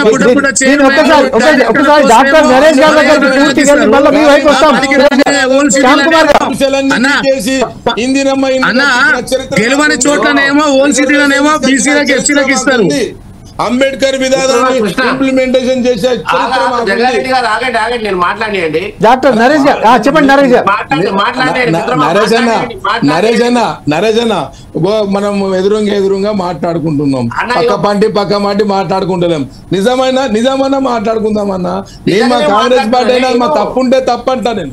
తప్పు లేనప్పుడు బీజేపీ పార్టీ ఒప్పుకుంటలేరు కదా మీరు, తప్పు చేసి కాంగ్రెస్ పార్టీ అన్న కూడా ఒప్పుకుంటలేరు కదా. 100% తప్పని ఒప్పుకుంటా నేను. మా కాంగ్రెస్ పార్టీ తప్పు చేసింది, సరిదిద్దుకుంటామని చెప్తాం. అంతేగాని ఎట్లా అంటే ఇప్పుడు ఏదైతే తీర్మానం వల్ల చేసిన తప్పును వాళ్ళు ఒప్పుకుంటున్నారు కదా. అధికారంలో ఉంది బీజేపీ పార్టీ, అధికారంలో ఉంది. కులగణన చేయాలనుకుంటే వాళ్ళ చేతిలో 5 నిమిషాల పని. వాళ్ళు 100% ఇన్ని సంవత్సరాల అధికారంలో ఉంది.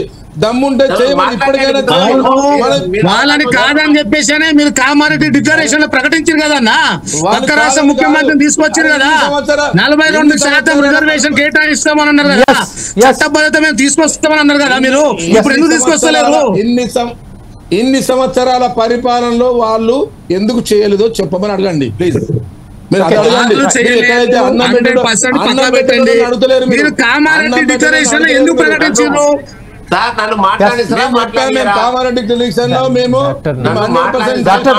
ఇంప్లిమెంటేషన్ కూడా చేశాం.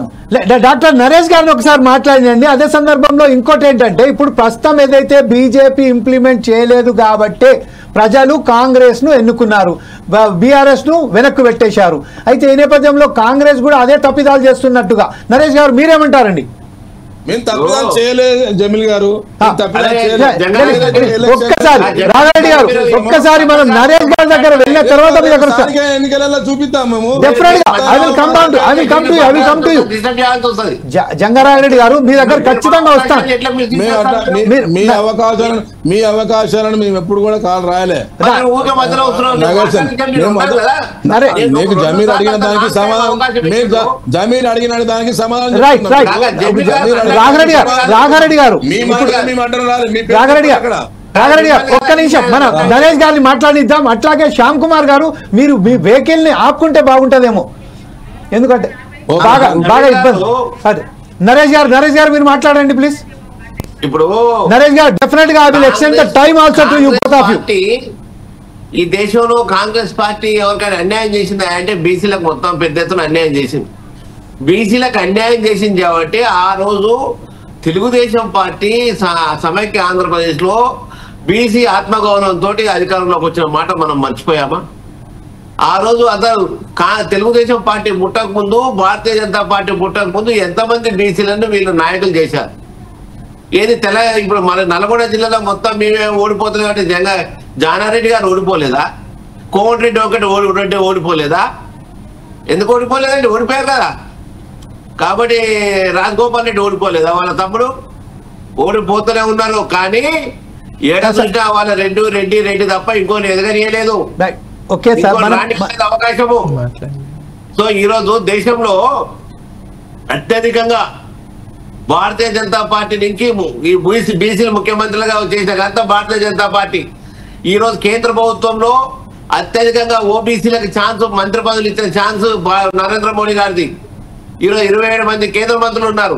గత ప్రభుత్వంలో కూడా ఎక్కువ ఉన్నారు.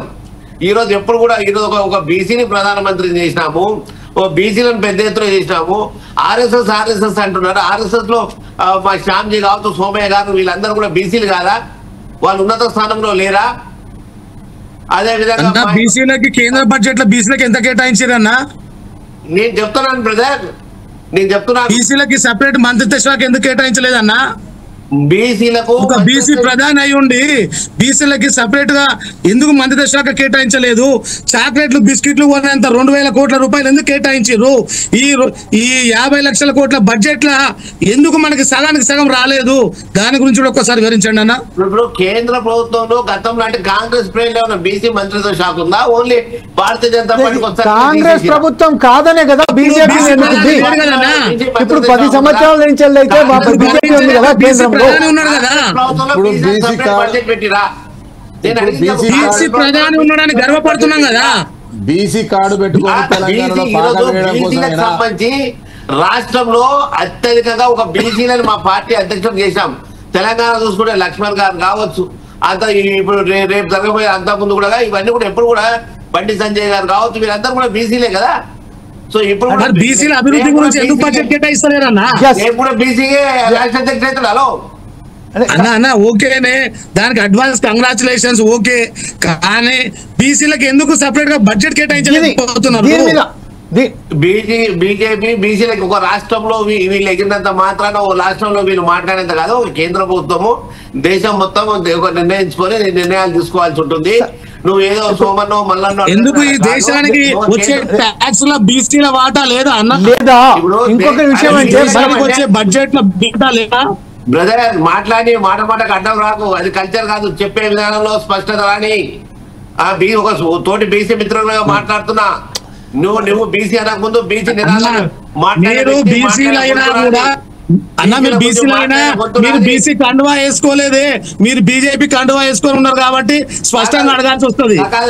బీసీ గొంతు బీసీల గురించి మాట్లాడిన గొంతు నాది, బీసీల గురించి మాట్లాడిన గణిత నాది. నేను బీసీల గురించి వాయిస్ ఎత్తిన రోజు నువ్వు ఎక్కడున్నావో లేదో తెలుసుకో. అర్థమైందా?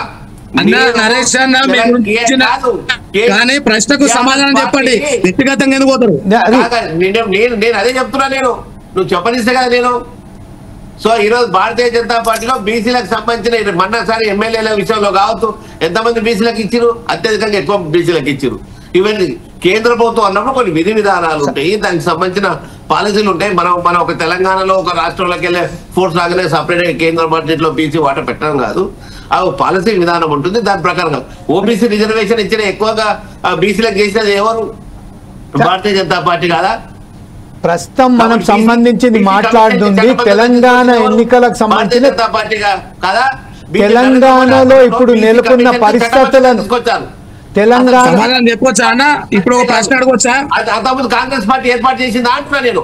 ఇప్పుడు ఒక ప్రశ్న అడగొచ్చా? బీసీ కమిషన్ కి చట్టబద్ధత తీసుకొచ్చింది నరేంద్ర మోడీ గారి ప్రభుత్వం కాదా? మరి బీసీ బిల్లు ఎందుకు పాస్ అయితలేదు?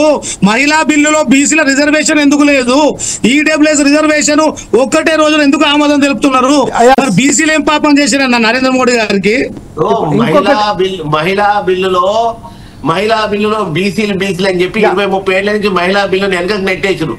ముందు మహిళలందరూ కూడా బలంగా అంటే వెనకబడి ఉన్నారు కాబట్టి ముందు మహిళా జాతిని పైకి తీసుకురానికి ముందైతే బిల్లు పాస్ కానీ అని చెప్పి చేశారు. ఇప్పుడు ప్రస్తుతం ఒక్కసారి మనం బండారు రామ్మోహన్ గారి దగ్గరికి వెళ్దాం. రామ్మోహన్ గారు, ఇప్పుడు ప్రస్తుతం ఏదైతే బీసీలకు సంబంధించిన ఒక పెద్ద ఎత్తున అంటే కేంద్రంలో ఉన్న ప్రభుత్వాలే కానివ్వండి, రాష్ట్రంలో ఉన్న ప్రభుత్వాలే కానివ్వండి, బీసీలపై కేవలం ఓటు బ్యాంకు మాత్రమే ఉపయోగించుకుంటాను, వారికి ఏదైనా కావాల్సినంత వాళ్ళకు సర్దుబాటు చేస్తలేరని ఇరు వర్గాలు, కాంగ్రెస్ కానివ్వండి ఇరు బీజేపీ కానివ్వండి, ఎవరు కూడా వారికి సరైన స్థానం కల్పించలేదని చెప్తున్నారు. ఈ విషయంపై యాజ్ ఏ అనలిస్ట్ మీరేమంటారండి? ఇలా పాపం తలా పిడికడు. ఎందుకంటే మీరు ఒక్కటే దెబ్బకు కొట్టేస్తారండి. నాకు అదే ఒక మాట చెప్తున్నారు, కొట్టే తెచ్చే విధంగా మాట్లాడతారు సార్. 60 ఏళ్ళు కాంగ్రెస్ పార్టీ పాలించింది, 10 ఏళ్ళు వీళ్ళు పాలించిండ్రు. ఎవరైనా కులగణన చేయలేదు. 31 తర్వాత ఇప్పుడు కులగణన చేయలేదు. ఈ తిలాపాపం తలాపీడికని ఏమన్నా అంటాం? ఒక్కటి వచ్చింది ప్రజలలో చైతన్యం ఏంటంటే మేమెంతో మాకంతా. ఆనాడు కాంశీరామ్ నినాదం మనకేందంటే ఓట్ హమారా రాజ్ తుమారా నహి చెలేగా అన్నాడు. అందుకని మాయావతి అధికారం రావడానికి 10 ఏళ్ళు పట్టిందండి. ఆయన నినాదం ఇచ్చిందని 10 ఏళ్ళు పట్టింది మాయావతి అధికారం రావడానికి. కానీ మాయావతి కూడా గుడ్డిగా మా ఎస్సీ జనాభానే ఉండాలనుకోలేదు. మనకు ఆమె బ్రాహ్మణ్ క్షత్రియ బనియ కలుపుకొని పోతా అన్నది. ఇప్పుడు కులాలు ఏ కులమోడికి ఆ ఓటు వేసుకుంటే ఎవ్వరు గెలవరు, ఏ పార్టీకి గెలవరు. బీసీలు 50% మంది వాళ్ళు వేసుకుంటే గెలవచ్చు, కానీ మిగతా కూడా పెద్ద గెలవకపోవచ్చు. అందులో కూడా ఏమైతుందంటే ఒక చిన్న గీతను పెద్ద గీతం చేయాలంటే, పెద్ద గీతను చిన్న గీతం చేయాలంటే పక్కన పెద్ద గీత గీస్తే అయిపోతుంది. ఇప్పుడు బీజేపీ కాంగ్రెస్ ఇద్దరు నాటకం ఆడుతుంది ఏంటంటే ఒక చిన్న గీత పక్కన పెద్ద గీత పెడుతుంది. ఇది మేము చేస్తున్నాం అంటుంటారు. మతాన్ని నమ్ముకుంది బీజేపీ పార్టీ, కులాన్ని నమ్ముకుంది కాంగ్రెస్ పార్టీ. ఇప్పుడు మతం కంటే కులం ఎక్కువ. మతం మందని ఎన్నడో మార్క్స్ చెప్పిండు. కనుక ఈ విషయాలు పట్టించుకోకపోతే ఇవాళ మతం మంది కంటే కులం మత ఎక్కువ. అందుకని ఇవాళ నేను ఆ భాష కొన్ని సామెతలు వాడొద్దు కూడా మనము చాట్ల తౌడు పోసి అనే పరిస్థితి వచ్చింది. ఇవాళ వాళ్ళు మాట్లాడితే ఏమైతే మేము ఇంకే పలానా అని అంటాం. అందుకని ఏమంటాం, ఇప్పుడు బీసీలు ఎస్సీలు పరస్పరం కొట్లాడుకునే పరిస్థితి అయితే వచ్చింది రాష్ట్రంలో. ఎందుకంటే మీ కులం ఎంత ఉంది, మా కులం ఎంత ఉంది, ఇప్పుడు లెక్క తీసేవాళ్ళు ఏమైంది, ఎవరు ఎక్కువ ఎవరు తక్కువ మనం కొట్టుకొచ్చి వచ్చే పరిస్థితి వచ్చింది. కనుక దీన్ని కాకుండా ఉండాలంటే ఒక్క మాట చెప్తున్నారు సార్. రేపు మీరు నాకు పరిమితమైన అంశం ఇచ్చి నన్ను మాట్లాడమన్నారు. ఇప్పుడు వాళ్ళ లొల్లిలో పోతే నేను కూడా బంధనమైనా. నేనేమంటున్నానంటే పంచాయతీ ఎన్నికల నుంచి మొదలు పెడితే మనకు 3-4 ఎన్నికలు అంటే ఇప్పుడు జమిలీ ఎన్నికలను మన బీజేపీ అంటుంది కదా. నిజంగా కాంగ్రెస్ పార్టీకి ఒక అదృష్టం, ఒక మంచిది ఏంటంటే పంచాయతీలో ఎన్నికలు జరపచ్చు, మనకు ఎంపీటీసీ ఎన్నికలు జరపచ్చు, జెడ్పీటీసీ ఎన్నికలు జరపచ్చు, మున్సిపాలిటీ జరపచ్చు, కార్పొరేషన్ హైదరాబాద్ మినహాయించి ఒక 4-5 కార్పొరేషన్లు, ఒక సిద్దిపేట లాంటి ఒక మున్సిపాలిటీ తప్ప 198% మున్సిపాలిటీలతో సహా అన్ని ఎన్నికలు జరపచ్చు. ఒక మంచి అవకాశం వచ్చింది. ఇంకోటి ఏంటంటే వ్యతిరేకత పెరగక ముందే కాంగ్రెస్ పార్టీకి నా సలహా ఏంటంటే వీలైన తొందరగా మార్చి లోపల ఎన్నికలు పెట్టండి. ఇప్పుడు ఎట్లా కులగణన చేసిండ్రు కానీ చట్టబద్ధంగా రేపొద్దున 23% మించి 1% కూడా వీళ్ళు బీసీలకు మనకు సీట్లు ఇవ్వలేరు. ఎందుకు ఇవ్వలేరు అంటే చట్టం ఒప్పుకోదు కనుక. ఒక మాట మధ్య మార్గం రేవంత్ రెడ్డి గారు ప్రతిపాదించింది కానీ దాన్ని కూడా నేను వ్యతిరేకిస్తున్నాను. ఎందుకంటే నిజం మంచి మార్గం, మంచిగా చెప్పిండు ఆయన. మేము బీసీలకు 42% ఇస్తా అన్నారు. ఒక రెడ్డి, ఒక బీసీ, ఒక బీద బీసీ, ఒక రెడ్డి నిలబడ్డానికి ఎవరు గెలుస్తారు? లేకుంటే ఒక బ్రాహ్మడు, నేను ఉదాహరణ రెడ్డి అంటే ఉదాహరణ ప్రత్యేకం తీసుకోవద్దు అంటున్నాను. ఒక వెలమ ద్వారా ఒక ఆయన నిలబడ్డానికి ఎవరు గెలుస్తారు? అందుకని నేను ఏమంటున్నాను, ఇది కేవలం తాత్కాలిక పరిష్కారమే. మొదటి నుంచి చెప్తున్నాను, రిజర్వేషన్లు అంబేద్కర్ తో సహా చెప్పింది, రిజర్వేషన్లు తాత్కాలిక పరిహారం మాత్రమే, శాశ్వత పరిష్కారం కాదు. అప్లిఫ్ట్ అంటే వాళ్ళ కాళ్ళ మీద వాళ్ళు నిలబడేదాకా ఈ రిజర్వేషన్ అవసరం ఖచ్చితంగా. కనుక దీన్ని ఏం చేయాలంటే కొంచెం కులాల పంచాయతీ మెచ్చకుండా ఉన్నదాన్ని సమగ్ర సర్వే మళ్ళీ చేయండి, మళ్ళీ కొంత లెక్కలు తీసుకోండి, అప్పుడు ప్రకటించండి. ముఖ్యంగా రేపు బీజేపీ పార్టీకి నా విజ్ఞప్తి ఏంటంటే 2021 జనాభా లెక్కలు ఆగిపోయినాయి, 2026 చేస్తారో చేయండి.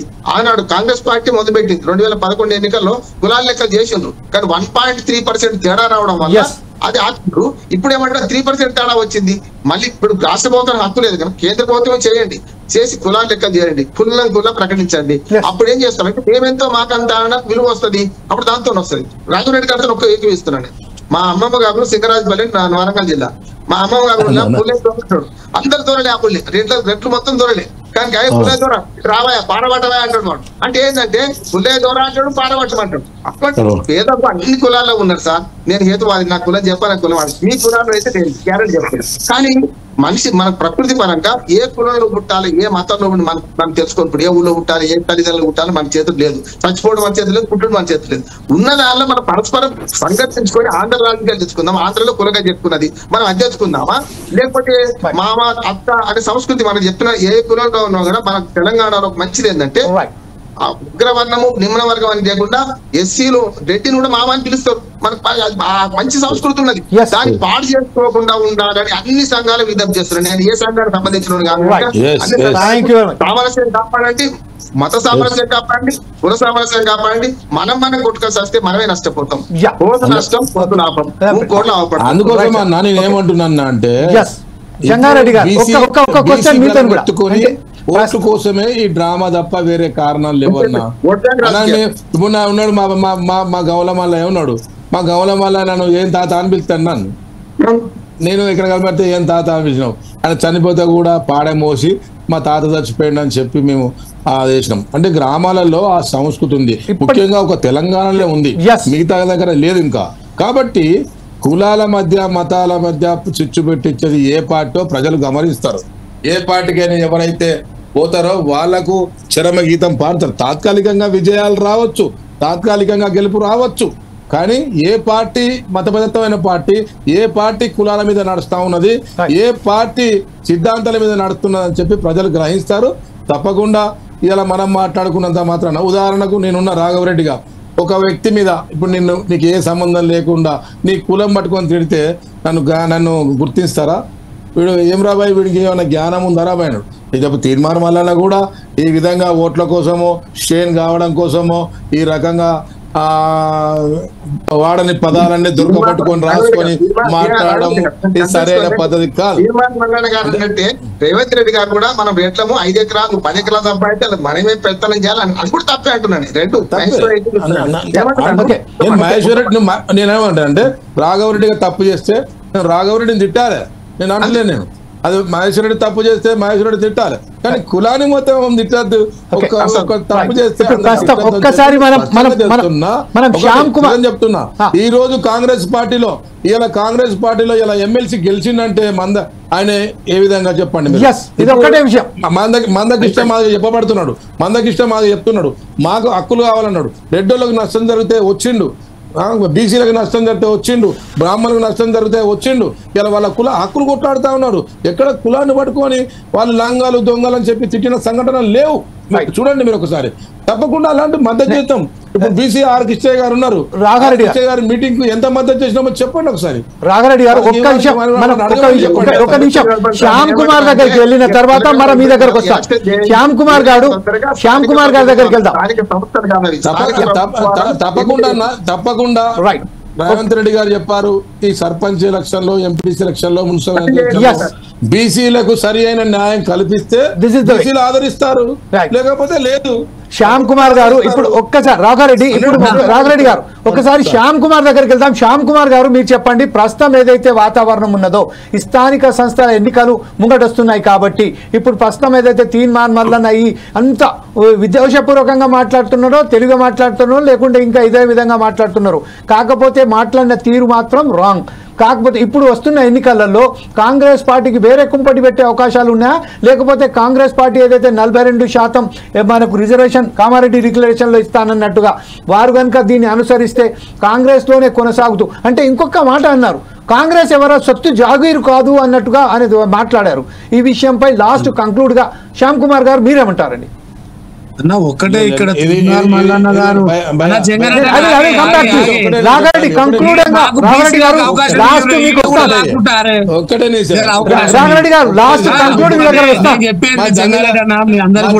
ఒక మాట చెప్తా, ఒక్క మాట ప్లీజ్, ఒకటే మాట చెప్తా. ఆధిపత్యం అంటే దీన్నే అంటారు. భయ్యా ఒక్క నిమిషమే, ఒక బీసీ మిత్రులు నాకు, నేను కూడా బీసీ, నేనే రెడ్డుల దాంట్లో పుట్టినా కానీ భయ్యా ఒకటే మాట చెప్తా.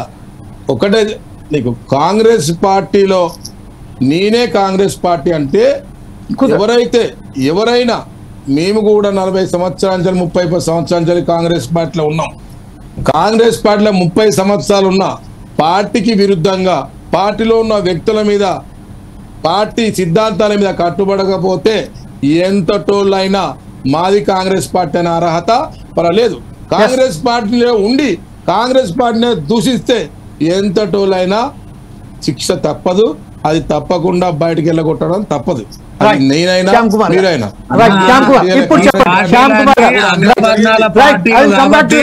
బీసీలు ఇటు టిఆర్ఎస్ లో ఈటెల రాజేందర్ అన్న ఇటు చెప్పని ఇటు తీర్మార్ మల్లన్న గొంతు చేసి ఒకవేళ ప్రశ్నించినా ఆయన తీస్తారేమో, కానీ ఎవడైతే బీసీ బిడ్డలలో ఉన్న ఆత్మగౌరవాన్ని పక్క జరపలేరు, ఎవరికైతే ఈ బీసీల అభివృద్ధి గురించి కొట్లాడాలన్న ఆ ఇజని మాత్రం జరపలేరు. ఒకవేళ పార్టీ సిద్ధాంతం ప్రకారం మీరు ఏం చర్యలు తీసుకుంటారో ఆ తర్వాత సంగతి, కానీ ఇప్పుడు కులగణన మాత్రం ఖచ్చితంగా సరిదిద్దాల్సిందే. మీరు అనుకున్నటువంటి కామారెడ్డి డిక్లరేషన్ ప్రకటించాల్సిందే, లేకపోతే మాత్రం ఇప్పుడున్న తరుణంలో బీసీల పార్టీలు పుట్టుకొస్తాయి. ఈ అగ్రవర్ణాల పార్టీలు మాత్రం భూస్థాపితం చేసేదాకా ఇక వదిలిపెట్టదన్న. ఎందుకంటే ఈ మలిదశ ఉద్యమము ఏ విధంగా తెలంగాణ ఉద్యమం వచ్చిందో ఇప్పుడు బీసీల ఉద్యమం నడుస్తుంది. ఇక ఇప్పుడు ఎవరు చెప్పినా కూడా నడవదు. రాబోయే రాజ్యంలో ఇటు బీఆర్ఎస్ కైనా కాంగ్రెస్ కైనా బీజేపీ కైనా బీసీనే ముఖ్యమంత్రి కాబోతున్నాడు కూడా, ఇది పక్కా. రైట్. ఇదే విషయంపై లాస్ట్ కంక్లూడ్ గా రాఘారెడ్డి గారు మీరేమంటారండి? ముఖ్యమంత్రి అయితే సంతోషపడేటోళ్ళం మేమే, అట్లేం కాదు, తప్పేం కాదు. బీసీలకు అధికారం తప్పకుండా బీసీల ముఖ్యమంత్రిని చేస్తారా, లేకపోతే చేస్తా మీ బీసీ పోరాటానికి మీకు మద్దతు పలుకుతాం. Okay, thank you very much for participating in my debate. At the same time at the end of the show మా చీఫ్ అడ్వైజర్ అయినటువంటి సుధాకర్ శర్మ గారు, మీరు చెప్పండి, ఈ రోజు ఏదైతే చర్చ జరిగిందో ఇందులో ఎవరికి లాభం ఎవరికి నష్టం? ఏదైతే భాష ఉన్నదో ఆ భాషను బట్టి ఈ రోజు ఇంత పెద్ద వ్యతిరేకత వచ్చింది. కులాల మధ్య మతాల మధ్య చిచ్చులు వచ్చేసాయి. ఒక్కరికొక్కరు చాలా మనం చూస్తున్నాం, ఒకరికొకరు ఇంత విద్వేషపూర్వకంగా మాట్లాడుతున్నారు. ఇప్పుడు మన స్టూడియోలోనే మనం చూసాం, కాకపోతే ఇంకా 100 రేట్లు ఎక్కువ ఉన్నది బయట. ఈ విషయంపై మీరు లాస్ట్ కంక్లూడ్ ఏమంటారండి? Thank you Jameel ji. ఈరోజు నిజంగా కార్యక్రమంలో మంచి ఇన్పుట్స్ అనేవి మనం స్వీకరించాం. ముఖ్యంగా మా ఆప్త మిత్రులు విశిష్ట విశ్లేషకులు అయినటువంటి బండారు రామ్మోహన్ గారు అద్భుతమైనటువంటి ఒక అక్షర సత్యాన్ని చెప్పారు. ఎందుకంటే పాలిటిక్స్లో ప్రధానమైనటువంటిది standard of language. That is a kind of basic yardstick to measure any party. Culture అనేటువంటి విషయానికి వస్తే భారతదేశంలో అన్ని రాష్ట్రాల్లో ఉండేటువంటి అవకాశం నాకు కలిగింది కాబట్టి అన్ని రాష్ట్రాలు చూశాక మన తెలంగాణకు ఉన్నటువంటి సంస్కృతి నేను ఎక్కడా చూడలేదు. అద్భుతమైనటువంటి ఆప్యాయత, అనురాగం, అలాగే ఇక్కడ ఎప్పుడు కూడా కుల మతాలకు అతీతంగా ఉన్నటువంటి ఒక వాతావరణాన్ని చూశాను. ఎంత ఆప్యాయంగా పలకరించుకునేటువంటి ఒక హృదయపూర్వకంగా మనిషిని కలిసేటువంటి అవకాశం ఇక్కడే మనకు కనిపిస్తుంది. మరి అటువంటి వాతావరణం భారతదేశానికి ఒక తలమానికంగా ఈ తెలంగాణ రాష్ట్రం ఉంది కదా అని అనుకున్న నేపథ్యంలో చిన్న చిన్న పొరపచ్చులు అనేవి ఇప్పుడు తెలుస్తూ ఉన్నాయి. కానీ ఎవరైనా, ఏ పార్టీ వాళ్ళైనా, ఏ కమ్యూనిటీ వాళ్ళైనా కూడా భాష సక్రమంగా వాడాలి. అలాగే మరొక విషయం ఏమిటంటే బీసీల నేపథ్యం కూడా మనం ప్రతి ఒక్కరు కూడా ఆలోచన చేయాలి. ఎందుకంటే ఆధిపత్యం అనేటువంటిది ఇప్పుడున్నటువంటి సివిలైజ్డ్ వరల్డ్లో అది కరెక్ట్ కాదు. నిజంగా ఇక్కడ మెరిట్ అనేది ఇట్ మ్యాటర్స్.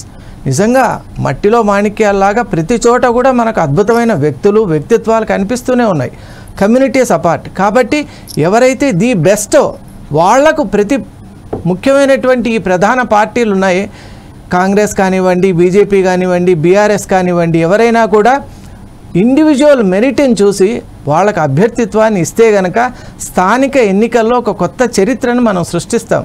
అంతేగాని ఎప్పుడో గతం నుంచి వస్తున్నటువంటి సంప్రదాయాలను మేము పాటిస్తాం, కొన్ని వర్గాలకే పరిమితం చేస్తాం, అలాగే ఇలాగే ఉండాలి, మూసపోసిన పద్ధతిలో ఉండాలి అని గనక మనం భావిస్తే నిజంగా మనం ప్రగతి వైపు కాకుండా రిగ్రెషన్ అంటామే, we're trying to return back to the other end.